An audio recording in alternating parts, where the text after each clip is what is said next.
हमारा अगला वर्ड है बुलियन। ये एक नाउन है।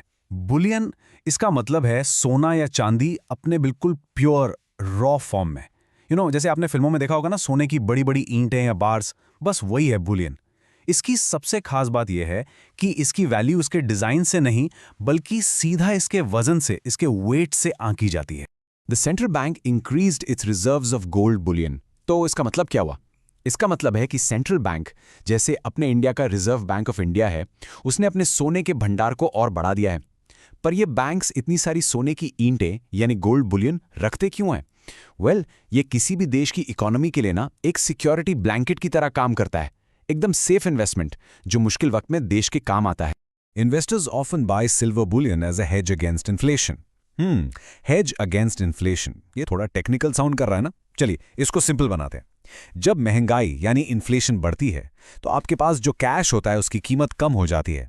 लेकिन सोना और चांदी यानी बुलियन ऐसी चीजें हैं जिनकी वैल्यू जनरली बनी रहती है या बढ़ जाती है, तो लोग इसमें इन्वेस्ट करके अपने पैसों को महंगाई की मार से बचाते हैं।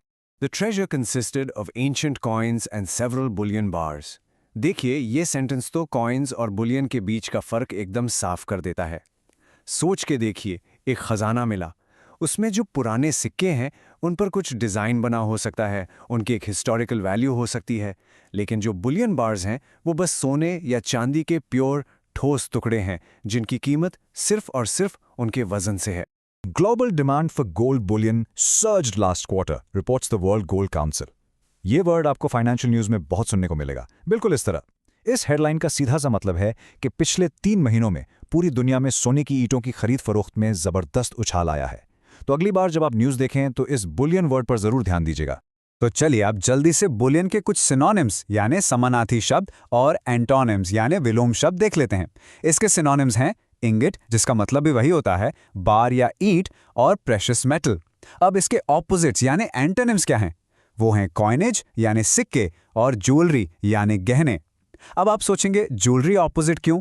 क्योंकि ज्वेलरी बुलियन के रॉ फॉर्म को प्रोसेस करके उसमें डिजाइन और कलाकारी जोड़कर बनाई जाती है, इसलिए वो उसका एंटोनिम।